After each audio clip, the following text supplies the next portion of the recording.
It's our honor and pleasure to have our own president, Scott Matasar, addressing the congregation.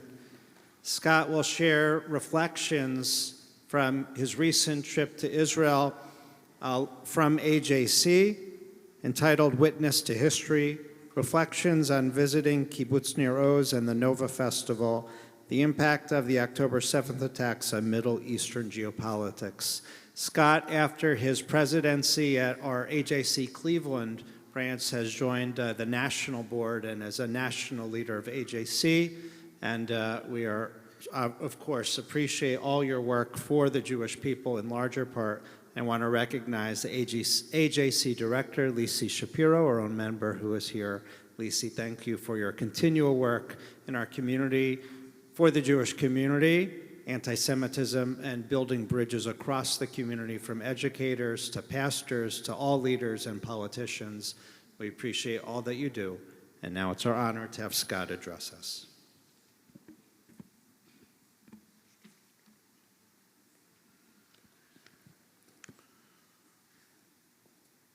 The metal structural beams, twisted out of all recognition by Iranian-made bombs, hot enough to melt them. The bicycles, barbecue grills, and children's toys, charred to a crisp. The silent vigil in front of the Bibbas household.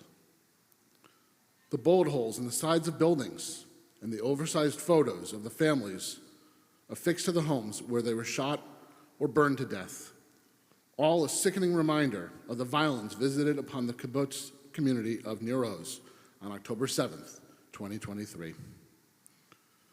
The sheer scale and the ferocity of the devastation I witnessed brought me to the brink of sensory overload that day, to the point where I was barely able to process what I was seeing. And hearing from our guide about how both of his parents were kidnapped by two 15-year-olds from Gaza for bounty, with his father having been assassinated in the terror tunnels, was as shocking as it was sickening. 2 days earlier, I'd arrived in Israel as a member of a 40-person delegation from the National Board of Governors from the American Jewish Committee, made up of leaders from all across the country. And while one of my main goals for volunteering was to go and bear witness to Kibbutz Nir Oz and the Nova Music Festival site, I just simply was not prepared for what I saw and experienced. The thought that another society could hate our Israeli cousins so much as to turn an entire village into a charnel house, to murder hundreds of concert goers the same age as my own kids, sickened me to my core. As I stood and said Kaddish at the makeshift memorial for just one of those Nova victims, it was almost more than I could take. But amidst all this grief were also stories of unimaginable bravery that lifted my spirits. The band of a dozen residents of another kibbutz we visited, Kibbutz Alumim, who somehow managed to stave off bands of Hamas terrorists for hours until the army arrived, preventing it from becoming a repeat of Kibbutz Nir Oz. The Muslim Bedouin security guard who was covering the Nova Music Festival just to make a few extra bucks on his day off, and instead spent the next 12 hours shuttling scores of concertgoers to safety with little more than a handgun and civilian vehicles, all the time with terrorists around the next corner, over the next hill. The father from Kibbutz Nir Oz, who managed to protect his family in its safe house by wedging the door shut using whatever he had at hand and his body as a human shield, just in case terrorists began shooting through the entrance. The director of an ER of a major hospital in Ashkelon, whose entire team sprang into action and went without sleep for days, treating the multitude of terror victims. Cleveland may have been the birthplace of Superman, but these Israeli citizens, Jews and Muslims alike, they are the real superheroes. Over the 2 prior days before our trip to the South, our delegation had met with leading journalists, representatives from the Ministry of Defense and the Mossad, as well as some of the top officials in the Israeli government. This included briefings with Benny Gantz, Amir Ohana, the Speaker of the Knesset, and Gideon Sa'ar, the Foreign Minister of Israel, and of course, President Herzog. All of these journalists, soldiers, and political leaders, regardless of the range of their party affiliations and political views, were so uniformly united in their views that one would think they'd all met before we arrived in country to coordinate their messaging to our group, although they obviously hadn't. And those views were crystal clear. Hamas can never be allowed to exercise dominion over Gaza again, whether that means the Saudis moving in with their own force or a more international peacekeeping force. Because as long as Hamas remains in charge, nothing can change. There cannot be peace, and Gaza cannot be rebuilt. Israel's interlocutors in the Gulf were strongly in support of Israel permanently taking out Hamas as both a political and a military force, because they see it as an offshoot of the Muslim Brotherhood, and as such could be a domestic threat to their regimes as well. They just can't say it to us publicly.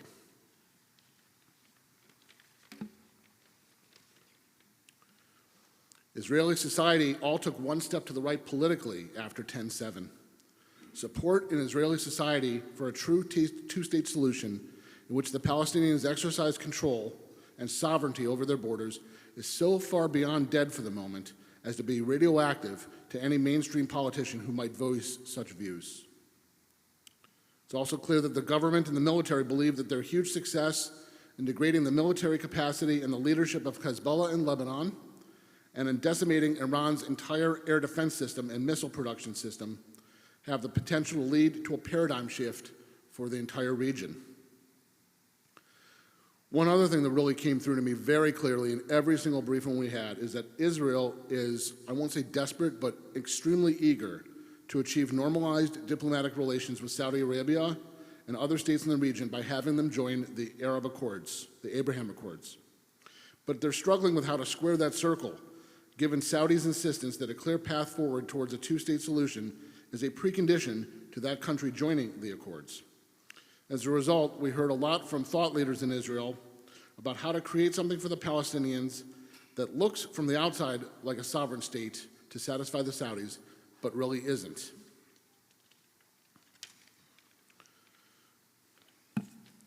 Also learned that the broadening of the signatories to the Abraham Accords was on hold after 10/7, not because of the war in Gaza, which is what I would have thought, but it's because what happened made Israel look weak.